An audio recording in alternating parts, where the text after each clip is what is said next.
Welcome to Shri and Kira Live, the voice of passionate action, bringing fresh perspectives and timeless wisdom for today's shifting paradigm. Now, it is your moment to open your mind, relax into your body and spirit as we explore the greater meaning of your now experience. Bringing wisdom, laughter, and clarity, here are Shri and Kira.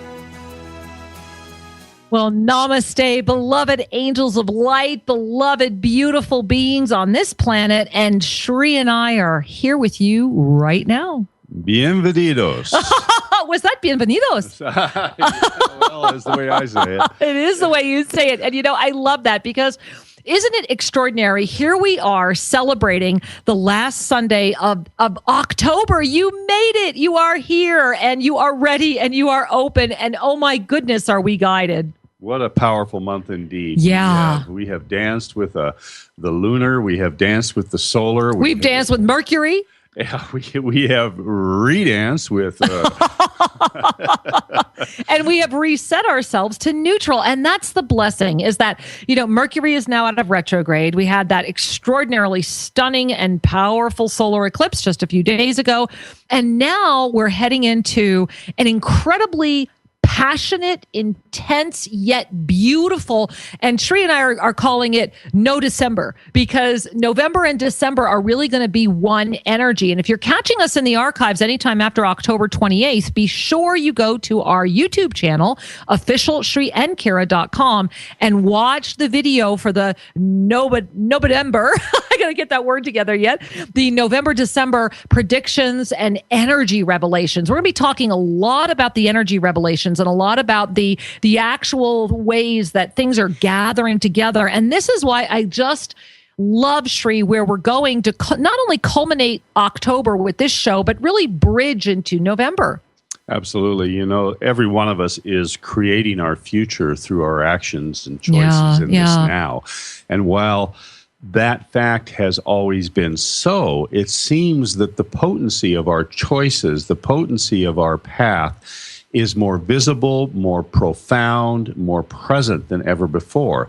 And I just want to offer everybody a big hug and say, you're doing great. Truly. Keep on going. Absolutely. You know, and let's extend that hug to like all of humanity, all of the beautiful beings on this planet, because the reality is that we are here and we are on an extraordinary journey. And remember, October was about the inward journey, but it was about not keeping that inward journey private. It was about allowing yourself to express through the revelations of the inward journey. So it wasn't about telling everybody about your personal journey. It was about living your life to this full beauty that you are. And one of the things that we are really pleased, I think is the word I would want to use, Shri. He's looking at me going, where are you going with this, Kira?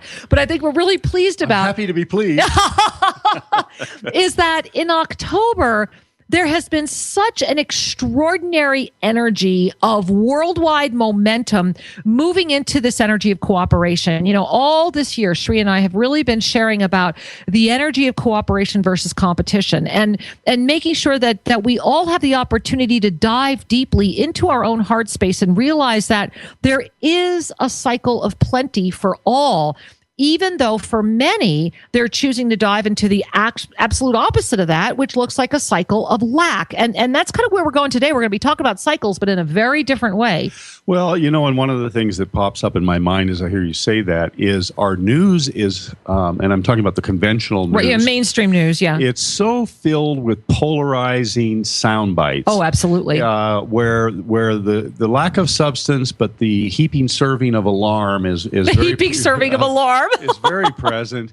And if you spend a little too much time being hypnotized by the glowing tube, well, they don't glow anymore, do they? They're flat. No, they don't. But, you know, I have to, I think we would be remiss if we didn't discuss the fact that talking about cycles, the cycle of fear is part of what respun itself in October. And either you offered yourself the gift of really breaking free, resetting to your own neutral beingness, or you were spun into a frenzy. And, one of the things that's spinning into a frenzy is this Ebola scare, and the way that is a cycle of information that is being used to perpetuate. It's like, let's divert. I really feel like we're in the middle of the ultimate shell game.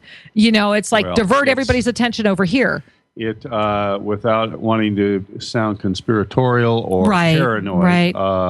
What I want to offer is anytime you start seeing a global news cycle based upon fear and alarm, that they're wanting to distract you from something else. The grandest. And look at what has gone away from the news, or what's become secondary or very hard to find headlines.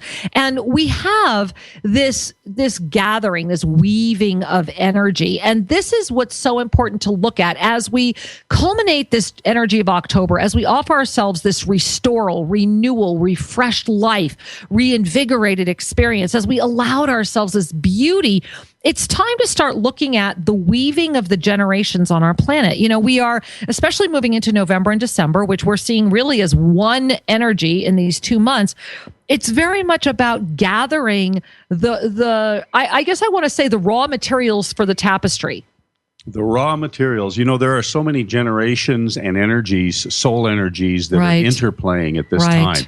And, I am a member of the baby boomer generation. And you've become our wise elders. And now all of a sudden I say, wait a minute. When did I say yes to that role? Exactly. That there's a duty or a responsibility that's incumbent with the elders to offer wisdom, guidance, and perspective. And yet there were so many bright, shining souls birthed into this planet in the 90s, and especially after the millennium, these crystalline children who are shining so brightly. And one must wonder about how we will interplay the contributions of each generation. Well, how are they going to dance together? I love that. And what I love is that it's about also letting go of labels. As much as these are words that people enjoy, so many people will write or call and just say, they want the label put on their child with this air of specialness. And we want to invite you to recognize that the invitation to the description of an energy is all it is. It's an invitation to a description to assist you to have greater understanding. But when we start labeling, whether we perceive that label to be good or bad, or however we perceive a label to be, it's a label. It's basically a bound energy. Whereas if we can free ourselves to see these, even, baby boomer, millennial, Gen X, now we're dealing with hipsters and variations thereof, hippies, or, going back to all the labels, it's about seeing them more as descriptions and freeing ourselves to have the experience of our true beloved self. Absolutely. And there's a discipline involved. The world is giving us so much opportunity to reclaim our mastery, to look beyond the seeming differences. And I remember a few years ago, we developed a training that seems very appropriate for this time and age, and it was called Storm Training. Absolutely. And I think it's more prevalent now than probably the day we brought it forward. And Storm, STORM, stands for See the Oneness and Reclaim Mastery. Exactly, because that's what a storm is, an opportunity to stand in the silent center rather than be whipsawed. And isn't that what's happening on our planet? Absolutely. And now more than ever, each and every one of us must really cultivate the capacity to be able to take that deep breath in and to be able to hold the presence of trust and love in the face of this illusionary dance of polarity. Yeah. Because truly, when we look behind the fabric, when we see through the density, we begin to feel the reassurance of the one. Well, and last week's show was all about oneness, and we're really weaving together the tapestry. And that's why I love the focus of today's show. I want to share with you guys, remember, we are live right now. If you want to jump into the queue before we get our guest on, you can go ahead and call 888 888-627-6008. Again, that's 888-627-6008, and get you into the queue for a mini soul reading to ask a question or jump into our extraordinary conversation, because we're going to dive deep. We're going to go beyond the labels. We're going to dive deep today and really talk about, what is the world we're really creating for ourselves and our children, and how will these next generations affect our collective future? Because, Sri and I were giggling about this the other day, and I'm really excited to bring our guest on, because I was sharing with Sri that, as baby boomers, and Sri and I are kind of like on both ends of that generation, but as baby boomers, we are in a position to assist through a technological shutdown, right? We're seeing more civil liberties being destroyed. We're seeing freedom going away. We're seeing freedom of thinking surrendering itself to groupthink. I mean, over 90% of people make their decisions based on a groupthink and a persuasion based on fear.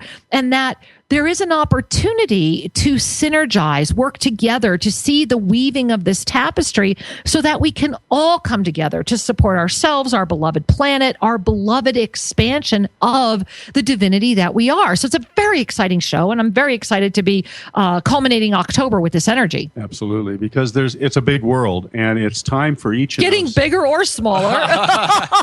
Well, it's a big world that's within reach. And what's happening for all of us is the opportunity to cultivate our individual passion in a collective harmony. Absolutely. And passionate action versus activism. It's just so beautiful. And so we're really delighted today because we have a wonderful guest. A really precious woman. And our guest is Meg Blackburn Losey, and she is the author of 9 books, including bestsellers, Touching the Light, The Secret History of Consciousness, The Children of Now, and I believe just released The Children of Now Evolution. Woohoo! I know a lot of people have been waiting for that one. And she's referred to by our readers as Dr. Meg. She's passionate about consciousness, healing, and the overall construct of creation, including beyond the measurable physical. I love that. She's also just an amazing person that we've had the pleasure of spending time with. And Dr. Meg has been researching the possibilities of consciousness and awareness, and has guides tours to sacred sites. She's a wonderful keynote speaker, and we are delighted to have her with us now. So, Meg, welcome to the show. Hey, I've missed you guys. It's been too long. We agree. And don't thanks for having me today. Oh, our joy. Totally our joy. We are just delighted to have you here, and congratulations on the new book. That must be a very exciting time for you. So catch us up. What's happening in the life of Meg? Oh my gosh, it's just insane. I'm traveling with a group trips to sacred sites, and working with indigenous people all over the planet, which is really cool because we're all saying the same thing. I was listening to your intro, and it's true. It's not just here or in your neighborhood or mine. It's everywhere that these energies are affecting everything and changing everything. And I really loved what you said about not using labels. Sometimes, when you're a communicator and you write about things like I do, you have to find ways to make sense. And that's what I did in the earlier Children of Now. I was trying to make a point where the kids are amazing and they have different traits, and these different traits all come together and overlap and that kind of thing. And wow, did that get out of hand. But it was just crazy, all the emails that I got. I get emails from kids, from parents and caretakers, and what am I and how do I fit? And interestingly, you were mentioning the baby boomer thing. Well, we are the bridge generation. We are the ones that stepped up and said, I am, I can, and I will be, but I already am, if that made any sense at all. And by us stepping into who we truly are, these are not gifts that people are waking up to. This is an evolution of humanity, and it's a fast-forward evolution, and it's an evolution of consciousness. And with consciousness comes higher intelligence. And unfortunately, right now, our technology has outgrown our psychology. And so I'm out there in the trenches with you guys saying, wait a minute, stop, be still, get back to basics. remember who you are and look inside and find what's true for you, because so many of us are having a really hard time with that because of all the drama and trauma that's in our face all the time from our world, as you were talking about. So that's one of my real passions is helping people come back to themselves and reminding everyone that each of us is a bright light in all of creation, unique, and that creation could not possibly live without any of us. It would actually implode, because each of us is that important in the spectrum of how everything's put together. So watching these kids coming in after what we've been doing is just an honor and a privilege, and wow, are they amazing. That's all I can say. Yes, agreed. Yeah. I love that. And I want to go back to something you just mentioned, because it really hit. I mean, a couple things you just said just really hit so beautifully, but I loved how you said about how we've basically outgrown our psychology. And that, especially I'm looking at Shri as a psychotherapist, this is something we have talked about quite a bit, is that when we have a society, when we have people that are trying to overlay a paradigm that no longer applies, is part of why we're seeing the drama, part of why we're seeing the chaos. It's like people are holding on to the drama like an old coat and saying, this is my favorite coat and I want to wear it, versus getting rid of the coat and saying, oh my gosh, that feels so much lighter and freer. And so there is this juxtaposition right now of all of the generations. Well, that and the rise of fundamentalism, or at least coming forward in the media. Right. Well, exactly. It's what's being proposed, because the media is clinging. It's like a little child going, I want my candy. I don't care what you say, Amen, sister. Here's the deal. We're being desensitized by all this information. It's coming at us too fast, real time. The technologies, particularly with the adults too, but particularly with the kids, everything is distance. Texting, social media, video games particularly are very real, and our kids are not realizing that dead really means dead. And that when a hero gets shot, they really don't get up, that's a powerful thing to remember. Yeah, and the interpersonal relationships are getting so watered down with technology that there's not, like when we grew up, there was a real sense of the person. A real sense of the heart and the emotions and and what affects all of those things. Well, things are going so fast now. We're evolving beyond that, and it's scary for me watching the kids, because a lot of them are creating inner fantasy worlds, and they're doing things that are really pretty awful. We just had another incident here a day or two ago. Exactly. And so I'm really concerned about that. And one of the messages that I wanted to get out with the Children of Now Evolution is that we have got to get back to each other. Yes. We cannot lose sight of each other. Each of us needs to do our inner work. I don't mean that we don't. But what I'm saying is we have to notice each other. We need that eye-to-eye contact, that heart-to-heart thing. And we need to really, really get back into interpersonal relationships so that our kids realize how much everyone matters. Because the technology's taking them right out of that.